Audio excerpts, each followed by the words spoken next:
არსებობს კიდევ ერთი საკითხი, რომელზეც ასევე ვიმჯერდ დღეს უმრავლესობის ხდომაზე, ეს შეეხება საქართველოს მასშტაბით უპატრონო ცხოველების, უპატრონო განსაკუთრებით უპატრონო ძაღლების საკითხს.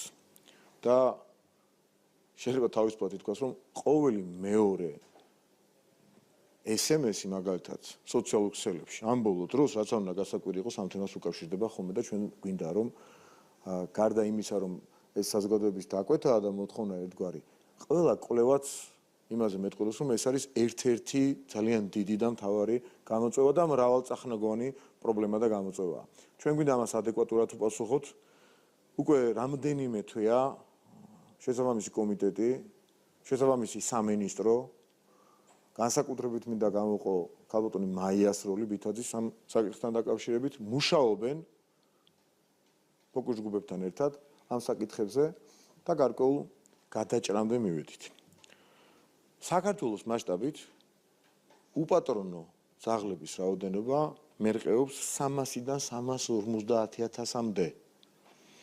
ჩვენ ვიწყებთ სახელმწიფო პროგრამას ამ ცხოველების შესაბამის ბაზებში შეყვანას და იმ პროცედურების დაცვას და აღსრულებას, რაც ამ უპატრონო ძაღლების გამრავლების პრევენციას მოახდენს. ასევე ვამუშავებთ ამ მიმართულებით ელექტრონულ პროგრამას, ავამუშავებთ და მივიღებთ მარეგულირებენ კანონს, რომლის მიხედვითაც გაადვილდება ძაღლის მეპატრონის მიკვლევადობა.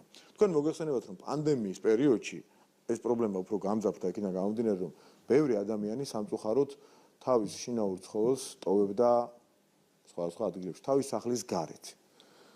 ჩვენ ვცდილობთ, რომ შევქმნათ ისეთი კანონი, რომლის მიხედვითაც ესე მარტივად ცხოველის გარეთ დატოვება იქნება შეუძლებელი. ყველა ადამიანი ვალდებული იქნება მიკვლევადობა უზრუნველყოს, ანუ თავის ცხოველთან მიმართებით დაჩიფვა ეგრეთ წოდებული თქვათ ისეთი ნიშანი დაადოს, რომ შემდეგ გარეთ აღმოჩენილი ცხოველის იდენტიფიცირება იყოს შესაძლებელი და ესე უპატრონოთ მაგალითად ძაღლის მიგდება, იქნება მაღალი ადმინისტრაციული ჯარიმით დასჯადი.